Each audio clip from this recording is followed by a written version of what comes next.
بسم اللہ الرحمن الرحیم۔ دعائے رزق۔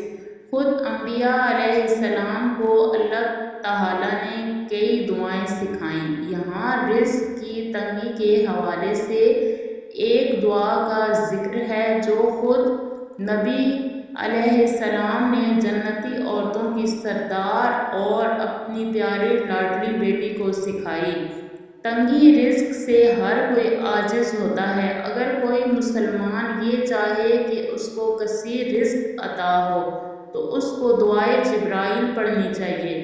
یہ دعا اللہ کریم نے اپنے پیارے نبی حضرت محمد صلی اللہ علیہ وآلہ وسلم کو حضرت جبرائیل علیہ السلام کے ذریعے سے سکھائی تھی۔ آپ صلی اللہ علیہ وآلہ وسلم نے بتایا، یہ دعا اللہ کریم نے اپنے محبوب نبی کو حضرت جبرائیل کے ذریعے سے سکھائی تھی، اور سب سے پہلے سرکار دو جہان صلی اللہ علیہ وآلہ وسلم نے اپنی لاڈلی بیٹی حضرت فاطمہ الزہرا سلام اللہ علیہا کو عطا کی تھی۔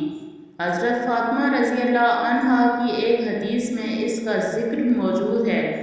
ایک روز آپ رضی اللہ عنہا نے شدید فکر و فاقہ کی وجہ سے رسول کریم صلی اللہ علیہ وآلہ وسلم سے عرض کیا کہ 1 ماہ ہو گیا ہے، گھر میں چولہا جلانے کی نوبت تک نہیں آئی۔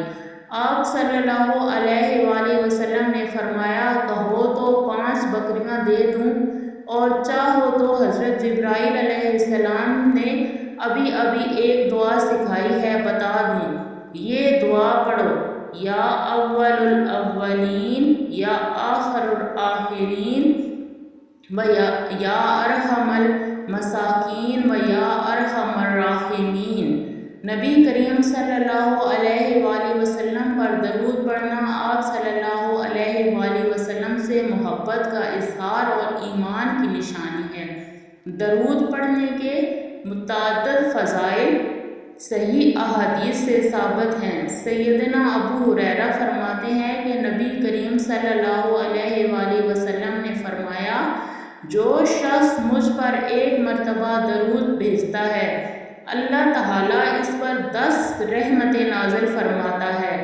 ایک دوسری روایت میں نبی کریم صلی اللہ علیہ وآلہ وسلم نے فرمایا، جو شخص مجھ پر 1 مرتبہ درود بھیجتا ہے، اللہ تعالیٰ اس پر 10 رحمتیں نازل فرماتا ہے، اور اس کے 10 گناہ مٹا دیتا ہے، اور اس کے 10 درجات بلند کر دیتا ہے۔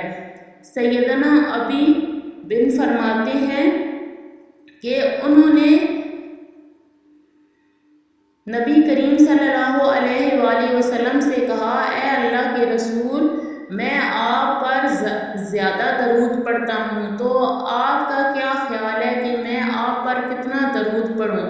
آپ صلی اللہ علیہ وآلہ وسلم نے فرمایا، جتنا چاہو۔